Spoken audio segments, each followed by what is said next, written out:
have signed on, and more people may be continuing to sign on. But we're really happy to have, in addition to our board members, a lot of folks that are with us. I want to remind everybody that we will be recording. So just so that you know, so that we can share this presentation on our website and YouTube. And we'll send a link out in the next day or so as soon as we have it tidied up and posted. So let me begin by saying I'm Gigi Godwin, President and CEO of the Montgomery County Chamber of Commerce, and it's a pleasure to welcome all of you. And by the way, throughout the discussion, please feel free to put any questions in the chat box. And in fact, I'm even going to open mine up. So in case you all do that, I can see them too. It's my pleasure to welcome the board of directors, our advisory board members, and our members and our invited guests. And we have quite an array of fabulous people with us and partners that have joined us today. I see, for example, Ben Wu of MCEDC that we partner with. I see Kelly Groff from our Visit Montgomery program, and a lot of other of our partners and fellow colleagues at our chambers that we all work so closely together. We're very excited about today's program, and we're very happy to bring everybody together for what we hope will be a very inspirational discussion on a topic that really brings together the issues of diversity and inclusion and the business case for embracing multicultural competence. We're very excited that we have to lead us in this discussion a nationally and internationally recognized thought leader as our guest speaker. Wow. No pressure, but wait, because there's more, because Lowell have a word after I do. And I'm glad to say that I'm so thrilled that we're going to have Marriott International's Vice President of Multicultural Affairs and Business Council's Apoorva Gandhi.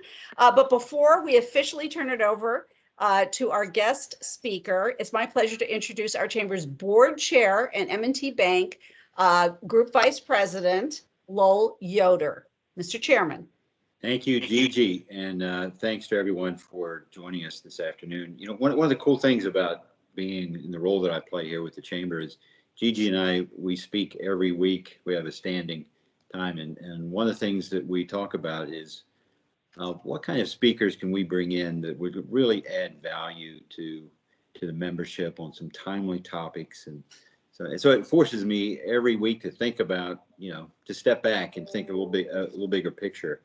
And you guys have heard me say this so many times, but to improvise, adapt, and overcome, I think this exercise helps us do those types of things, whether we're improvising, adapting, or overcoming, especially in such a changing global economy. But before I introduce today's speaker, I want to remind you that we have, as a result, I think, of some of those discussions, some great speakers for our upcoming meetings for March and April. On Tuesday, March 30th, board meeting, we will bring back the Richmond Federal Reserve Bank Chairman, Tom Barkin. And you think when he spoke to us the last time, how things have changed and the perspective of the role of the Federal Reserve and, you know, another $1.9 trillion in stimulus. What is that going to mean from, you know, from the economic perspective and the like? So to hear directly from someone who has that kind of insight, going to be really cool.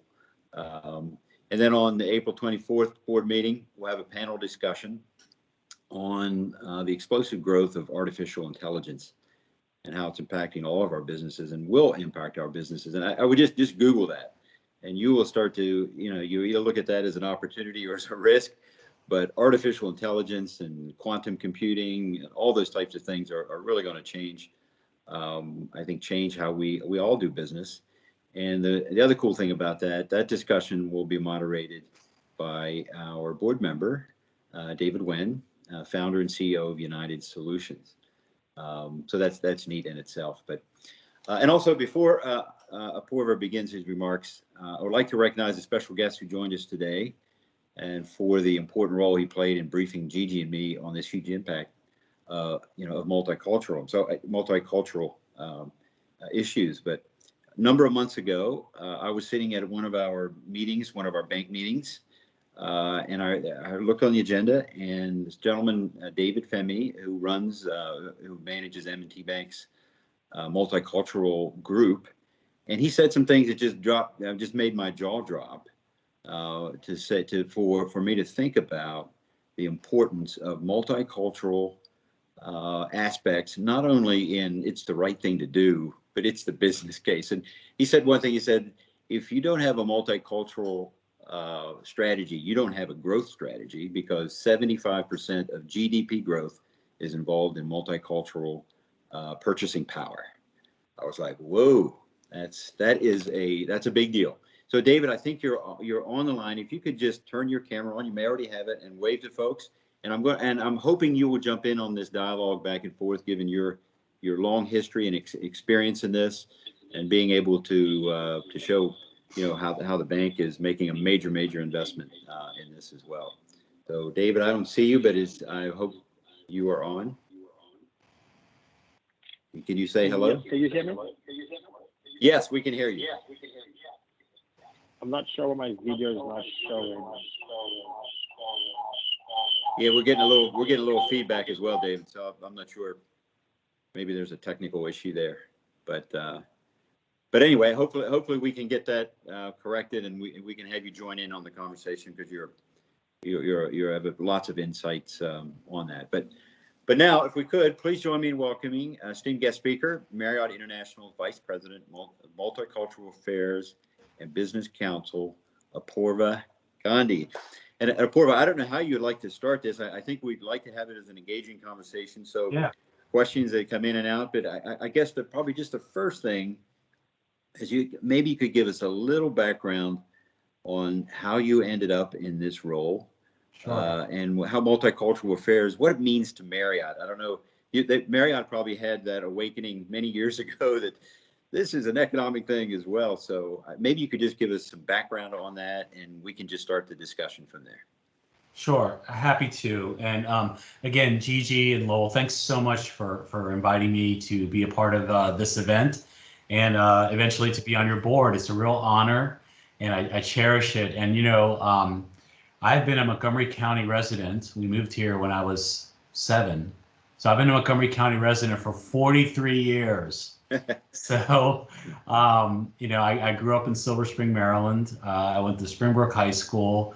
I live in Bethesda, Maryland. My kids have gone to MCCC schools, and 2 of them are at the University of Maryland. So I met my wife at Maryland. I mean, we're just a Maryland family. I mean, and in particular, a Montgomery County family, very, very proud Montgomery County family.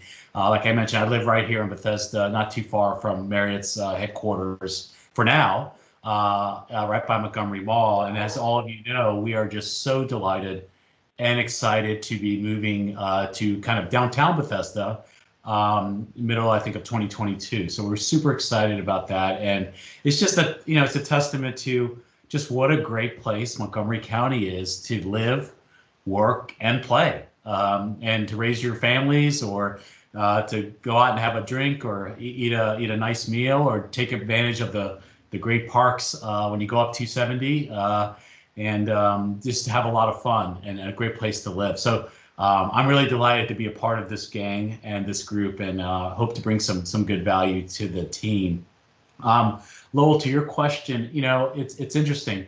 Let me just start off. People hear my title, Vice President of Multicultural Affairs, and to many, they may say, gosh, that sounds rather exotic, multicultural affairs. Like, what does that mean? Let me just reassure you, my job is not to go around the world having multicultural affairs. I just want to be very clear about that, because I'm pretty sure my wife and kids would not appreciate that very much.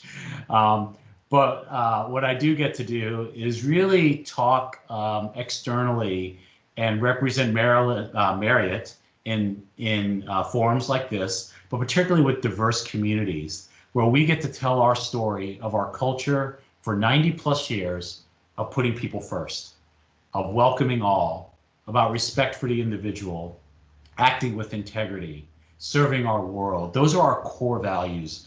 And Debbie knows this more than anyone, but you could probably walk into any of our hotels and ask the front desk associate kind of what are some of our Marriott core values, and I bet you they would tell you putting people first, and they would tell you we take care of our associates so that they can take great care of the customer, and the customer will come back again and again.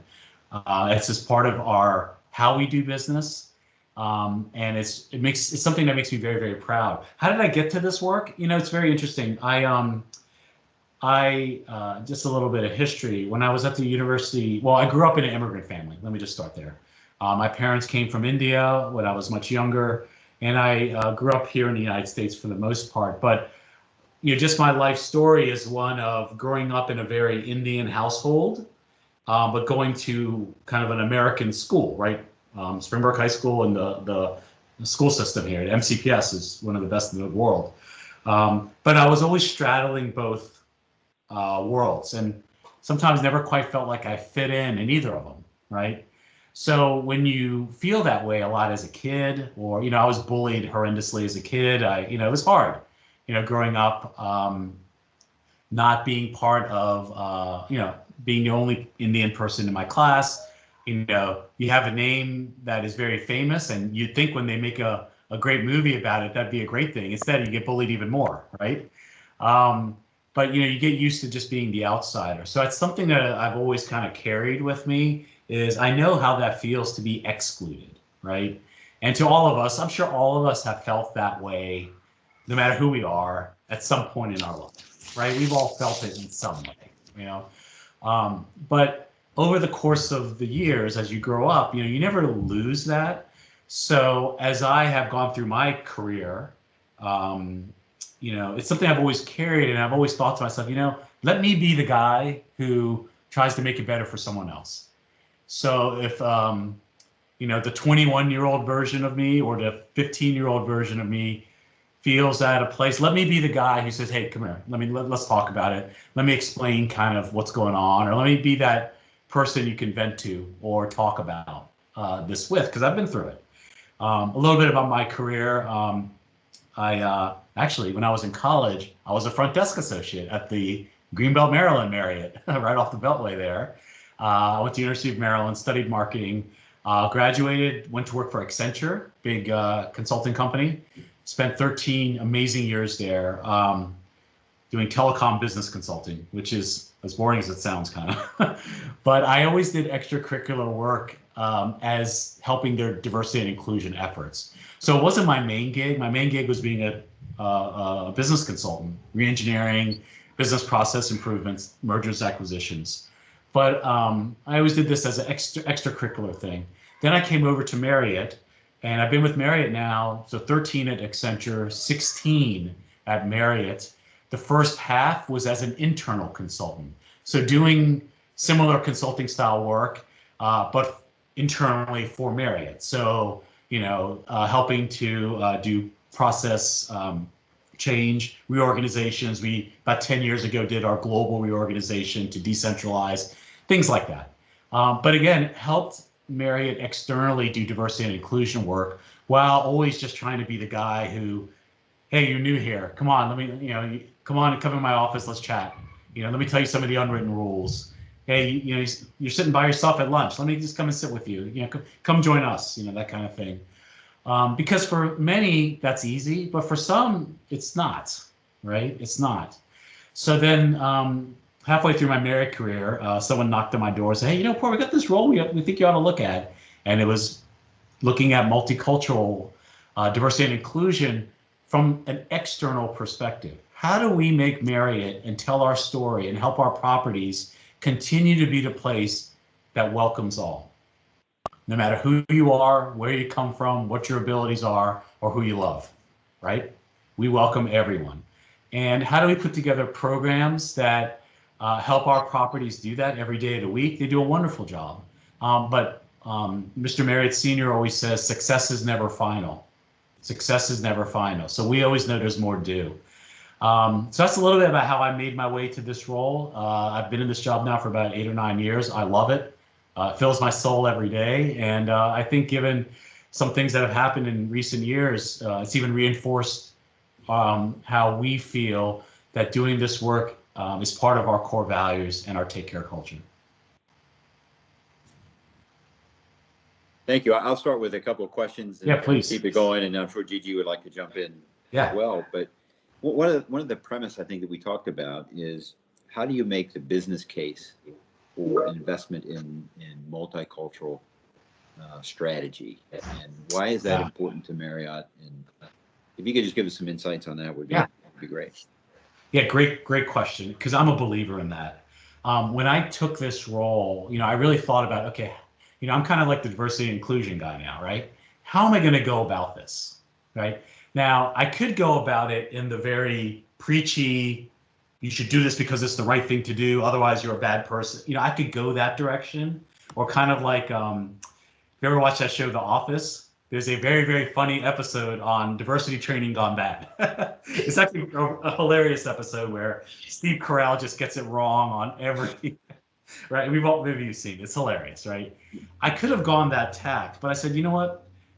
For the most part, and especially at Marriott International, I'm so happy, is that people believe in our culture of welcoming all. Typically, you're not in the hospitality world unless you want to be open and inclusive. It's kind of in your blood, right? But I love when doing the right thing also helps you do great business. Also helps you do, that's a beautiful combination, right? And what I did was, let me figure out how I'm going to approach this. I did my research. So I looked to groups like the American Hotel and Lodging Association. It's as you might suspect, an industry group that advocates and does studies and advocates for regulations and laws with the lodging industry in mind, right? And they did a study about the power of multicultural markets in hospitality. I read this thing and it blew my mind. It blew my mind. It was something I kind of inherently knew, but when I saw the numbers, let me tell you some of them. There's probably about 40 to 45 million African Americans in the United States, roundabout. We're due for another census. It's about that time. They spend about $50 billion a year on domestic travel. $50 billion. Our Latino friends, around probably 50 million in the United States or so, $70 billion in domestic travel spend. Our LGBTQ friends, $63 billion a year in domestic travel spend. That's just generated from about 20 million people. Think about that, okay? Asians, that kind of encompasses a lot there. There's Indians like myself, or Chinese, Japanese, think about those areas. Also about $65 billion in spend.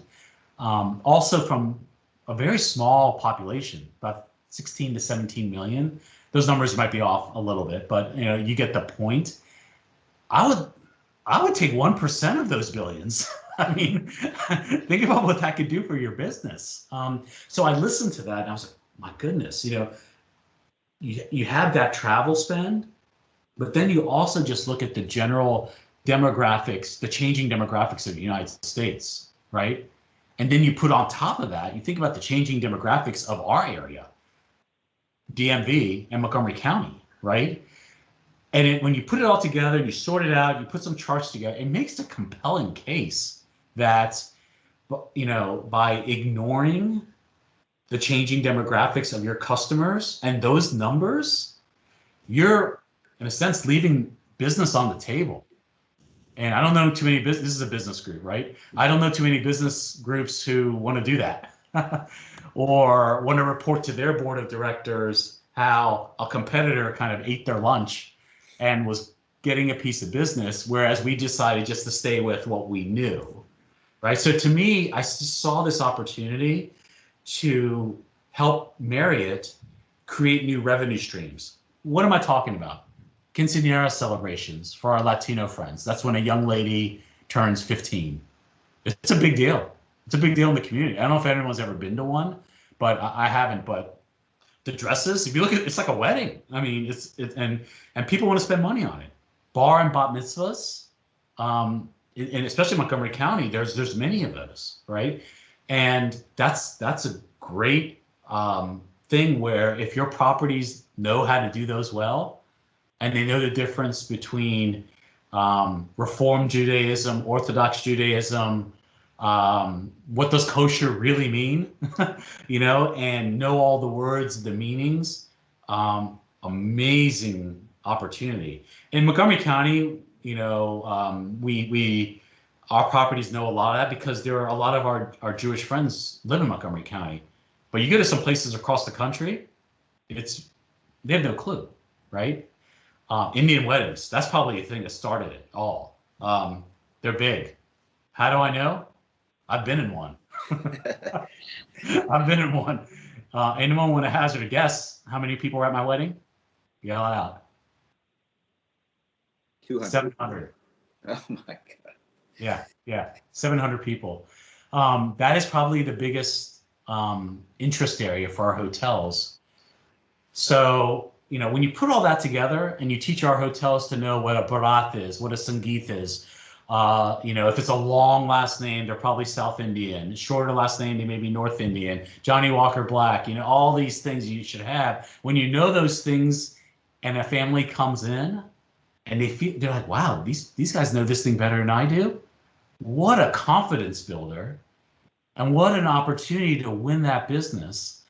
And then the degrees of separation in communities are very small. So I always tell people, you get an Indian wedding right, people are going to talk.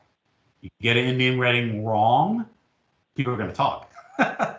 So anyway, so that's a long answer to your short question, I guess. But I think that it's pairing it with the right thing to do and driving business. Man, that's a great combo right there. Gigi, I'm happy to ask another, unless somebody else wants to jump in. I was telling Gigi that just yesterday. I was watching. My wife is a big Disney fan. We're Disney Vacation Club members and all that kind of stuff. So she reads all the books about Disney, all their service and stuff, and she watches these blogs and watches these things. So I looked over her shoulder the other night, and she was watching a special on Disney and Pixar, and they were talking about taking a movie that's made, for domestic purposes and taking it to a different culture, all the way from how they edit the signs and a lot of animation types of movies, how they would change the sign, everything and the painstaking details they would take to make that movie more. And they asked, well, why do you do that? And partly it was, well, it's the experience of the viewer, but quite frankly, it's how you sell the movie in these different places, because so I think that's part of just having an awareness or an understanding of what cultural dimensions mean in selling your product, right? So do you have any advice for maybe some of us who are running different types of businesses and how we can think about that, or maybe examples that you do at Marriott to? Sure. Yeah, that's a great question. So a couple things. I'll just start with these words. Images matter, words matter, people matter. Okay. When you think about if you want to expand the demographics of your offering, if it's a bank or a food establishment or some sort of service or whatever, if you have some sort of advertising, let's start there. I think one, you really need to make sure that you understand the culture of the people that you are trying to reach. Okay, there historically have been a lot of well-intentioned companies that think that they're doing the right thing and then horrendously, and many times innocently, I would say, stepping. They make a mistake. And then they have to spend the money that they would have to do PR on a campaign and to put it out advertising. Instead, they have to take that money and do a cleanup job, right? And then typically what happens is they get scared to ever try again, right? So I think it's important to understand the culture, understand nuance. I'll give you an example. And this is not a Marriott example, it's just a general example. For many, they think, oh, well, you know what? If I want to go after the Latino community, well, let me throw a soccer ball in there. Latinos love soccer. That's kind of the easy quote, the way to think. But they're missing the whole point that, you know what, for many Latinos, if you think about the Caribbean, those are folks who consider themselves, baseball is the sport there that matters, not soccer, right? Or it can be viewed as being very stereotypical. That's like the easy thing to do. Throw a soccer ball in there? Come on, we're bigger than that, you know? And it can be viewed as very stereotypical and work against you. So it's about understanding what really matters to people, and understanding some of the cultural nuances of a culture, and then having people review it who are from that culture.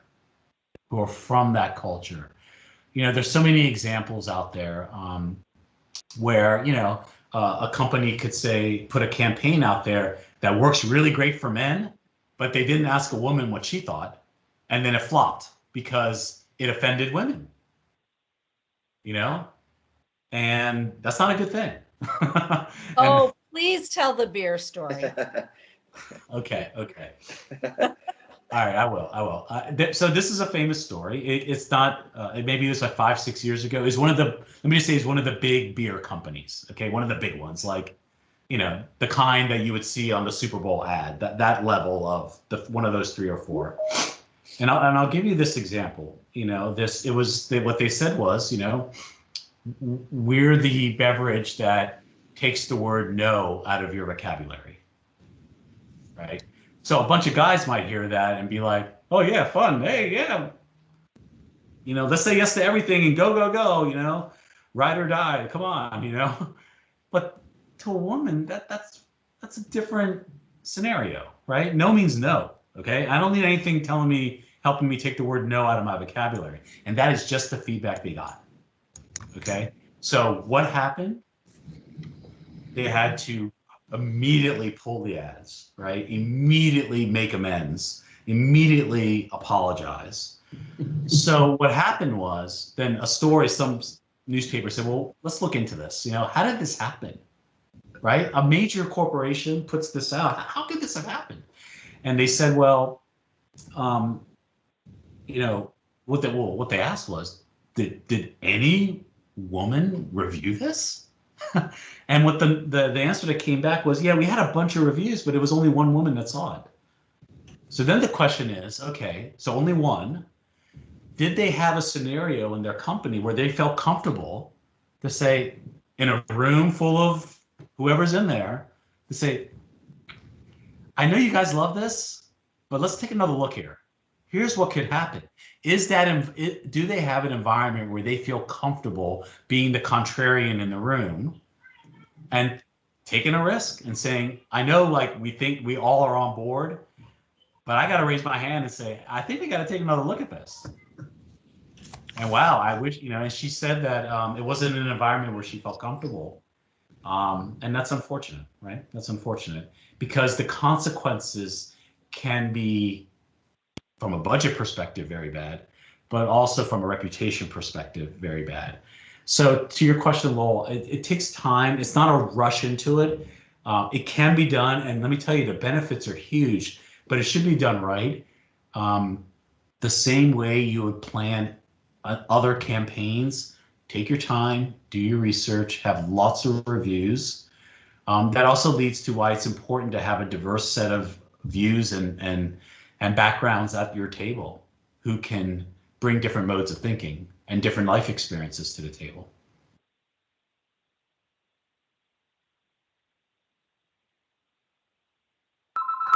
Very good. I got a little background noise, so I apologize. Maybe you can ask a question. I'll turn that off. I'm sorry, Gigi. I'll be right back. Sorry. You talked when we got together. You had a lot of very interesting insight on language around some of the language around the internal staffing and diversity, and the difference between being invited to the dance and actually participating. I mean, and you just touched on with my favorite beer story. But it really goes to more than just checking a box, but and it's not only opening up to other, it's not just about translating things. And it's not just about hiring people, but it's actually having them, having real thorough discussions and people feeling comfortable to speak up. Like the case of the beer catastrophe that must cost them millions to fix. And so there's a risk management issue by not getting more voices and legitimately. Yeah, absolutely. And, you bring up a good topic. There's a famous saying, right? Diversity is being invited to the dance. Inclusion is being asked to dance. Belonging is feeling that you can dance like nobody's watching, as you are. So let's put that in a business context, right? for many people, when they hear diversity and inclusion, they just think of, well, I just need to hire a United Nations and put it in my company, and then I'm done. Well, that's not it. You know, diversity means, yes, you do. It's a good thing to find amazingly great, talented people from all walks of life, right? Think about the benefit of veterans in your organization, like what they can bring to the table in terms of their life experiences, right? Think about, you know, what people say from any culture, well, how about Indian culture? You know, we have a strong culture, and, you know, an immigrant's life experiences. Think about what they can bring to the table. Think about someone, you know, who's just have had all different walks of life. When you bring them into your company, you're bringing all those life experiences, which can only enhance it. Now, the question is, do they feel included? Are they invited to be at the table, right? Is it a scenario where they feel that they can talk and, you know, bring up divergent opinions? That's inclusion, okay? Belonging is when they feel that, yeah, I'm here, I'm at the table, and I can communicate things, you know, professionally, of course, but in a way that really shows my true self, right? I don't have to pretend I'm someone I'm not, right? Of course, we want to be professional. Of course, we're going to, you know, follow good work culture, so to speak. And I think that's what we have at Marriott, where we have such great associate engagement, where people feel so comfortable. We don't want them to worry about, do I fit in? Do I, you know, can I speak up and give a different? No, we want people to, we need that. We're a global company, right? We're 7,000 plus hotels around the globe, 120 plus countries or so, and territories. We need those opinions. So again, diversity is being at the company, inclusion is being at the table, and then belonging means that you feel so engaged that you can give it your all as you are. And different companies are at different stages of that. But I fear that sometimes people may just look at the diversity part of it and say, well, I hired folks in here, I'm done. Well, if that's the angle, they may leave because they don't feel included, right? We all know scenarios where we've been invited to the party, but we all just end up kind of, no one's really talking to them, you know? I'm sure we've all had that scenario, right? And you're like, well, I could have done this at home, talk to nobody, you know? I do see that we have a question, but I don't know where it came from. I saw the hand come and go. Sure. Who was that just, was it you, Cynthia? We have a question from Cynthia. I have a question. Cynthia. Okay, great. You're muted. Thank you. Keep muting and unmuting. I was going to add on to what you said, because of course, coming from WorkSource Montgomery, and we're in workforce development, so we see so many people, you know, we get into jobs, but it's the staying in the job, acclimating, being welcomed, onboarding, and looking at your onboarding process. Maybe you can add a few words, because some businesses don't have a specialized D&I person, for instance, but maybe some tips on what businesses can do to keep those people on board and feeling part of the culture.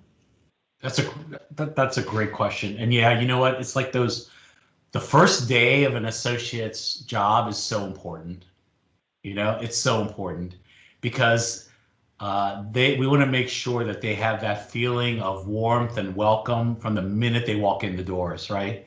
So one of the things that we do at Marriott is, you know, we have a day of orientation, you know, a general orientation. Actually, I think Debbie has done this in the past, where she will speak about our culture.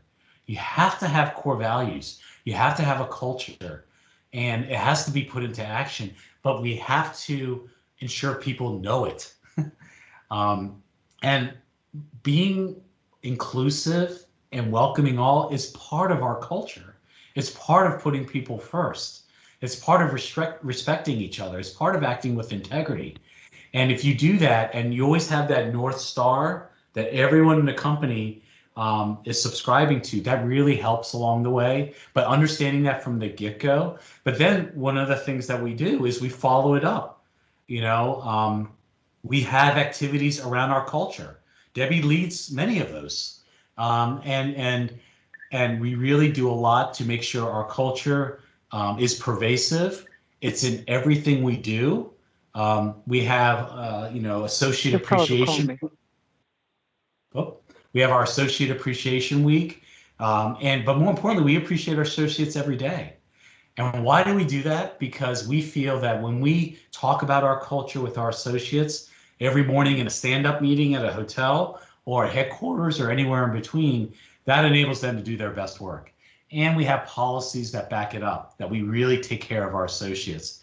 But also, we have measurements in place, right? Because what gets measured gets done. So one of the things that we do is something called the Associate Engagement Survey, which is an anonymous survey that goes out to the whole company every year. And it's and we ask questions about their engagement. What's the good, the bad, the ugly, and everything in between. And it's all tallied up, and we get a lot of reports out of it. And every leader gets a report about how their people feel. And let me tell you, I've gotten this report. It's pretty detailed. It's pretty detailed. And we meet with HR and we go over, hey, look, Apoorva, your team feels that this is going really well. And we want to continue that. And frankly, we love this point. So could you talk to these 5 other folks? Because maybe it's a good best practice to share, right? Or, hey, Apoorva, we think there's some room for opportunity here. Let's come up with an action plan, right? Let's involve your team in figuring out what can we do to, say, improve work-life balance or provide training opportunities so people grow in their careers or things like that, right? But a lot of this culminates in a scoring, in a sense. And that is something that my boss and bosses, when they look at me as a leader and think, okay, well, Apoorva Gandhi is a guy that, yeah, we'd like to continue growing him, or, they said, yeah, well, you know what? His score, his leadership scores with this engagement are this. Great, let's continue. Or, hey, you know what, Apoorva, if you don't fix this, this is career limiting for you. There's a talk, there's a conversation around that. And the other way is it hits my bonus. It hits my pocketbook, right? That's the other thing too, right? And we all know that that's important to people too. That's a motivator. Hopefully it's not the only motivator, but it's something that is important. But we firmly believe that you treat your associates well, and they'll give you great business results, which is great, and they'll have a great experience and not want to leave, right? The average tenure at Marriott is amazing. I don't know what the exact number is, but I have to think it's 15 to 25 plus years at least, because we have people who grew up in the company or just adore this company so much because of how we operate that they never want to leave. And that's a great thing. That's a great thing. Apoorva, I see a board member, Joan McLaughlin from Sodexo, had her hand up. Do you still, Joan? I just want to make sure. Sure, Yep. I do. Thank you. Thank you for this presentation. I mean, it's really informative and very, very important. At Sodexo, we have employee business resource groups, which are affinity groups, where we take employees who identify with certain populations. They come together, and part of their goal is to help with business development and to help us reach populations and consumers that we wouldn't ordinarily reach. Does Marriott have that as well? And could you talk about the importance of them if you do? Yeah, we do. It's a little bit of a different construct than, first of all, let me tell you, Sodexo tops. They are amazing. I know your chief diversity officer, she's incredible. I know your previous one, Rohini, and the current one, and just amazing people. And Sodexo, hats off, because Sodexo does an amazing job at this, at diversity, equity, and inclusion. Yeah, we have associate network teams, which are groups of people that come together kind of holistic, I would say at a grassroots level. For instance, we have a millennials group that kind of created. We have an LGBTQ group, which does amazing work. We have a group of people who are triathletes who like to, do those kind of things. And they're very important. Or we have groups of people that will come together to try to solve a business issue. Now, I'll give you a great example. And actually, Debbie and I did a little bit with this together. We wanted to improve the guest experience for travelers with disabilities. That was really important to us. So we put out the call, and we said, hey, everybody, we're putting this group together. If you're interested in being a part of it, let us know. And we got people from all walks of life who wanted to be a part of it. Either they had a disability, or their lives were touched by someone with a disability, or they just thought, you know what? I believe in this. I want to help Marriott be the best they can be. I want to be a part of it. And they helped us put together just an amazing presentation. We did focus groups together where we brought in travelers with disabilities to tell us about their experience from A to Z, right? From research and booking to the stay, check-in, the check-out, and everything, how they felt along the way. And we took a lot of notes, wrote a lot of stuff down, and put together programs then to help enhance our training so that the welcome at the front desk is one that is what we call culturally competent. Culturally competent. Think of it as if any of you ever have a Japanese customer and they give you their business card, they don't necessarily do it the way we do in the United States, where we just kind of hand it, you take it and throw it in your pocket, and that's the end of it, right? No, in Japan, it's almost like a ceremony. You give it very properly, you get it properly, you look at it, oh wow, yes, very, good, and you put it down nicely, and it's really important. Like it's an important part of the meeting. It's about respect and hierarchy and giving kind of respect. Guanji, they call it. Well, same thing in people with disabilities. One of my best friends is deaf. He tells me when he goes somewhere with an interpreter, it drives him bonkers when he's in a customer situation and the service provider talks and looks at the interpreter instead of him. Right? Now think about it. That's probably a very innocent mistake that people make, but gosh, it really rubs him the wrong way. He's like, I'm the one paying for this. Why aren't they looking at me?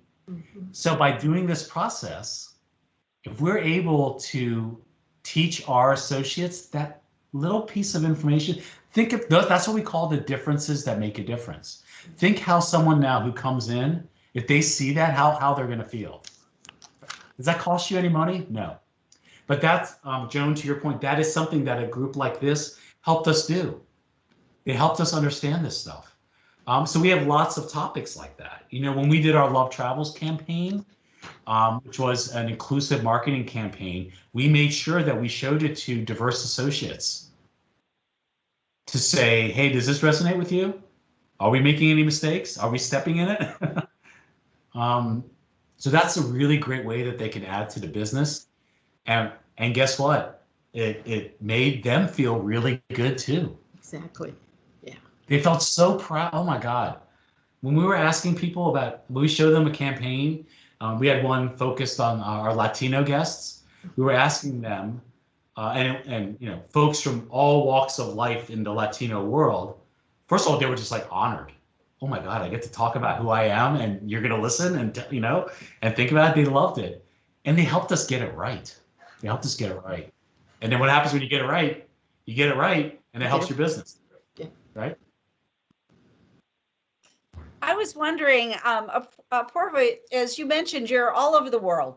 And I'm wondering to what degree is addressing this issue in the United States the same or different from how you manage this with, your staffs that are in other countries, other cultures. So, we're having a conversation in some ways, a very American point of view on this. How do we deal with people who are, and then we listed a bunch of people who are, in various categories, but are we a leader or a laggard as a nation in this? And how does this region compare nationally as well as internationally on the topic of multicultural competence? Yeah, great question.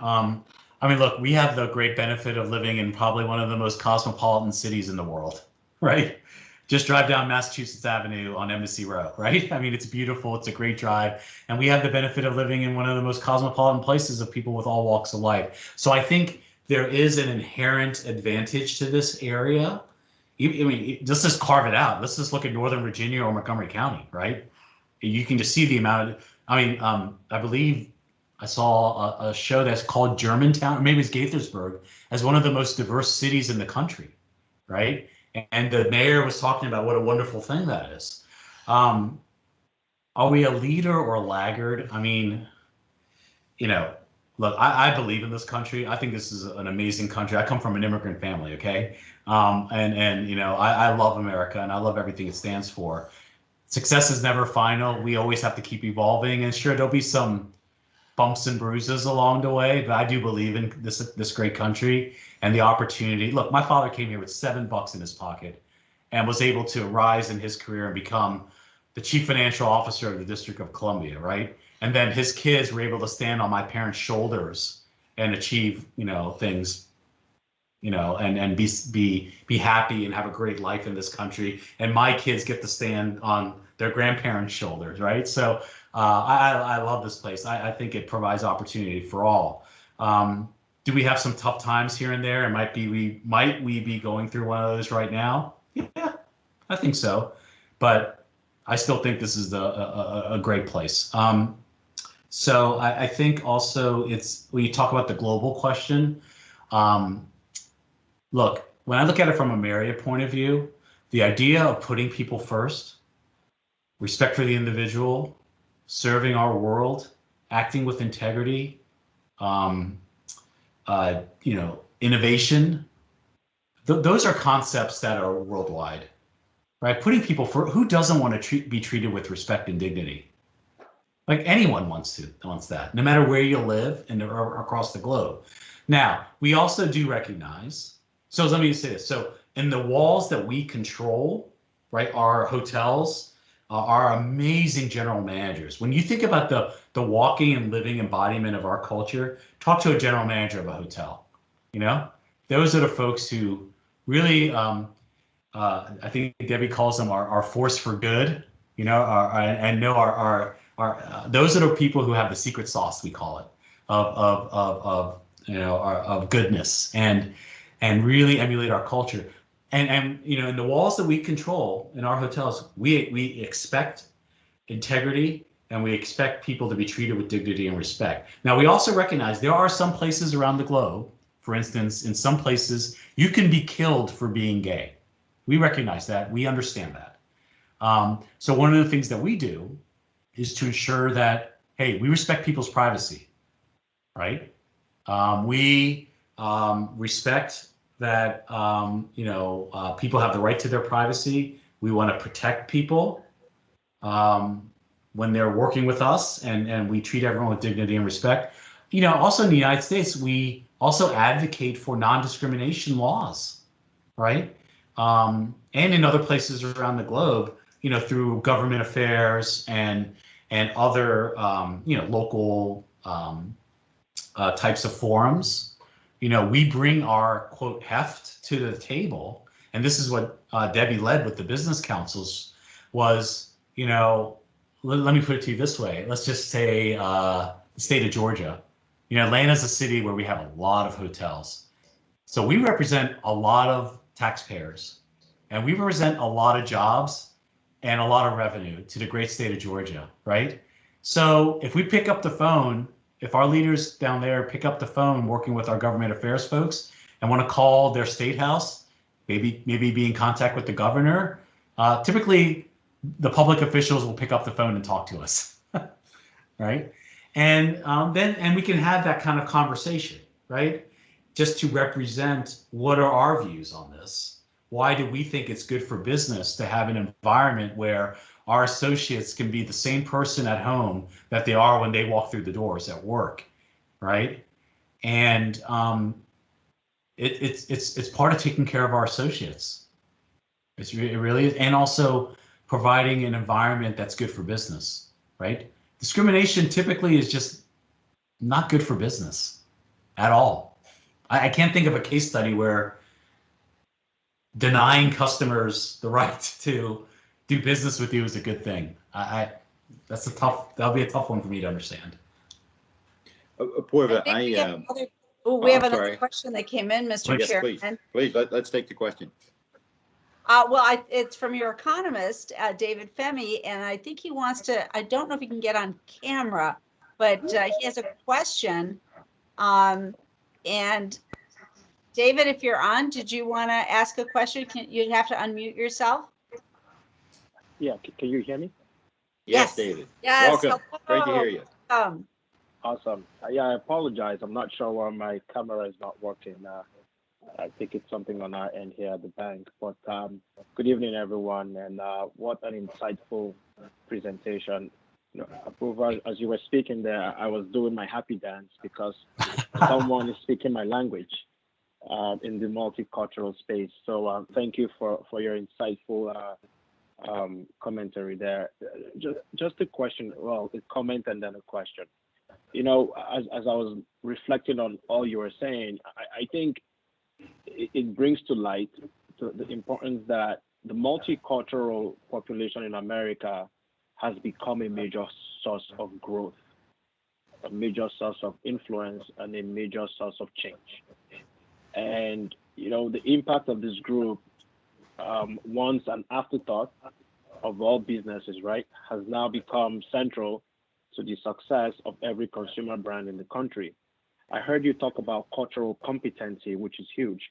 I know here at the bank, we are embarking on this journey of ensuring that our employees all through the organization are culturally competent because the bank is growing. And if you haven't heard, we just made an acquisition a couple of days ago that takes us even more into multicultural communities in the New England region. My question to you, though, is can you shed light on the importance of cultural fluency and what happens if a business, be it large or small, does not understand the importance of cultural competency? What happens to that business? So it sounds like the question is what happens to the business if they don't understand this concept of cultural competence? Cultural fluency, if they don't understand the concept of cultural fluency. Fluency, okay. That's a new term for me in this context. When I think of fluency, it makes me feel like you can speak a language fluently, or you can really be immersed in a culture. Is that what you mean? Yeah, I was actually talking about the ability of businesses to use culture to connect effectively and efficiently across their communities where they serve. And if businesses are not doing that, so that's where I was going with that. Yeah, I think that's a really good point. So yeah, you're right. There's competence, which is like understanding, right? Then there's fluency, which I feel is maybe being a little more involved. Look, in the community, there are tons of things that you can, a bank or any business can do. Think about in Montgomery County, there are so many, you know, this cultural festival or this parade of this culture. Well, you know, I've been to enough of those where they all come with sponsorship opportunities where you can have a nice desk there and get to know your culture and be a part and get to know that culture and be immersed in it. And also talk about your business, right? And if you have folks who are part of that culture, even better, right? To represent your culture, that culture in an authentic way, but they also work for your company. It can be very powerful because those are people who have connections, or I would say, you know, really good inroads into those communities who can help you make contacts, talk to people, understand what makes them tick, and also just to build those repeated interactions. So where they may not be thinking of XYZ Bank, but you know what? Wait a minute. They were at the, you know, XYZ Cultural Parade in Silver Spring. I saw them, and you know what? I saw a friend of a friend there at their desk speaking with me in my language. I feel like I can trust them. I might give that person a call, and then when I come into the bank post-COVID and everything, you know, they're going to treat me with dignity and respect and make me feel like I belong.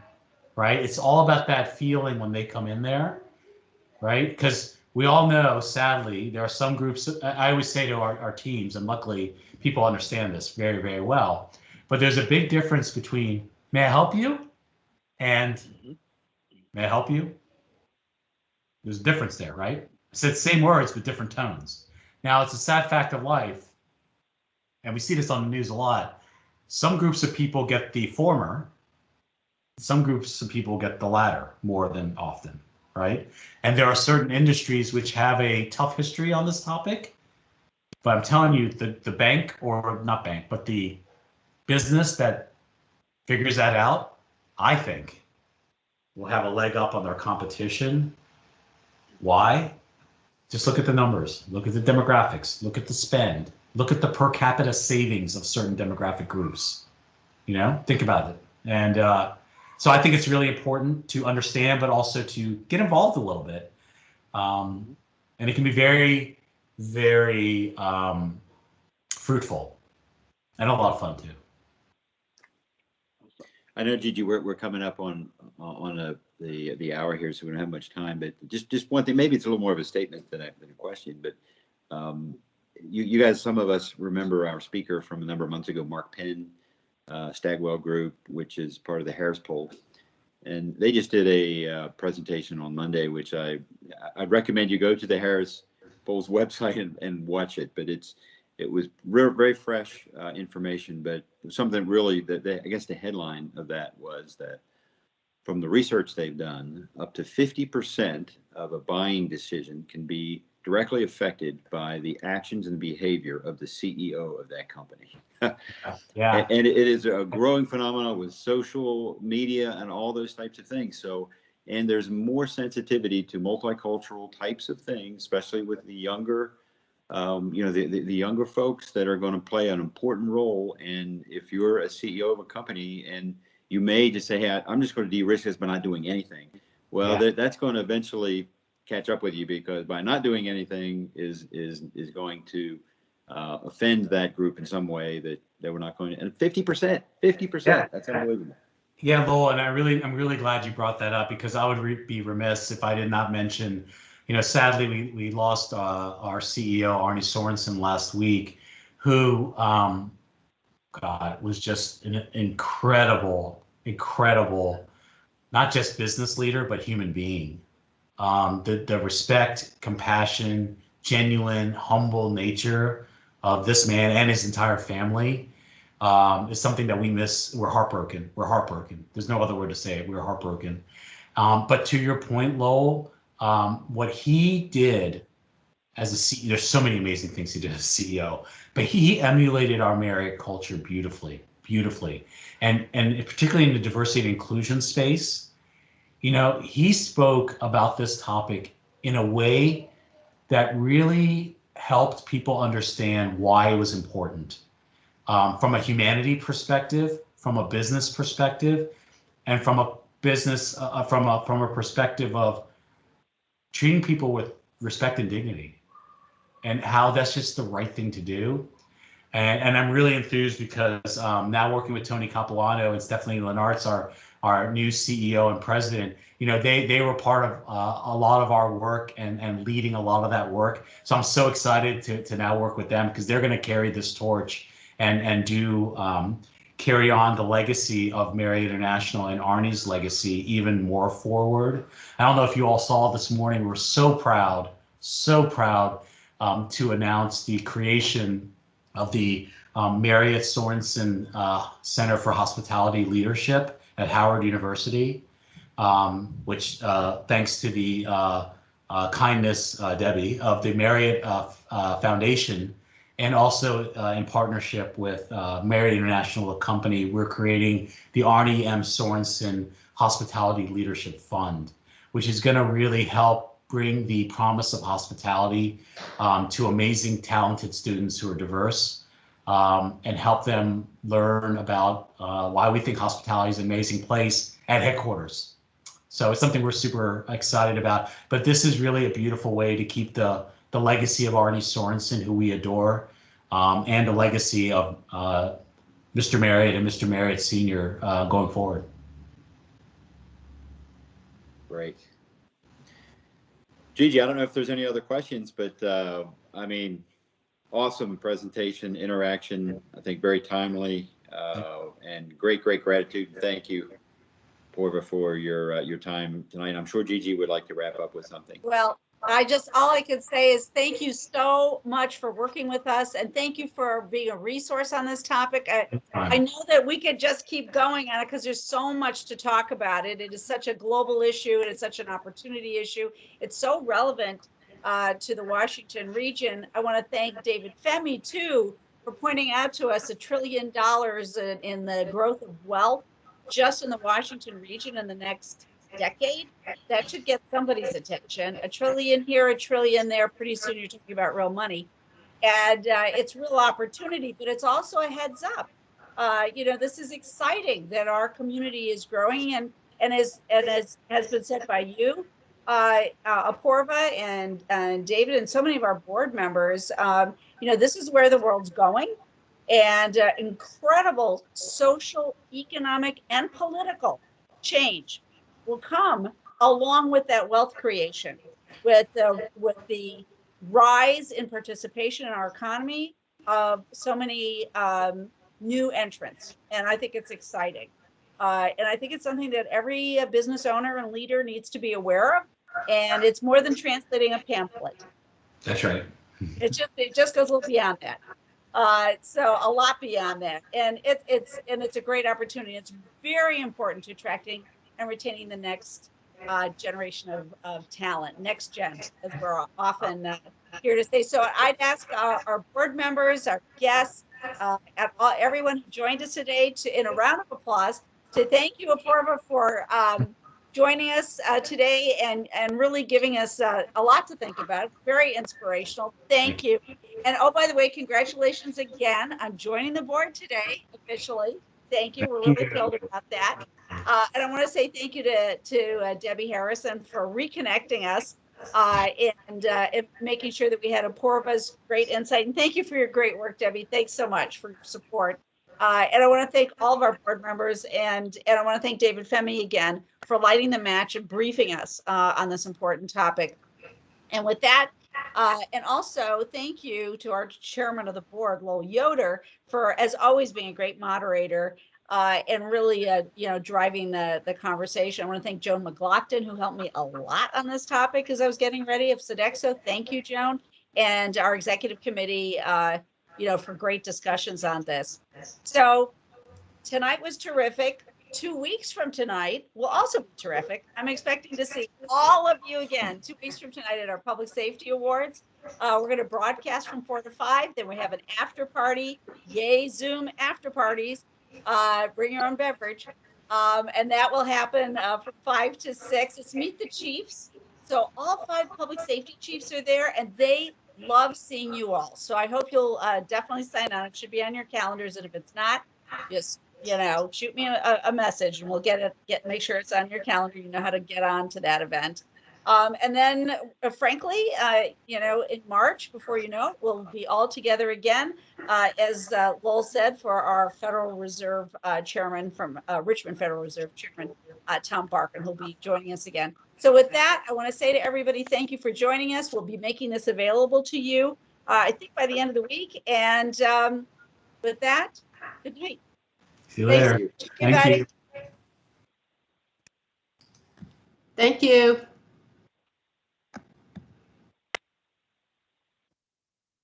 Thank you. Bye. Bye. Thank you.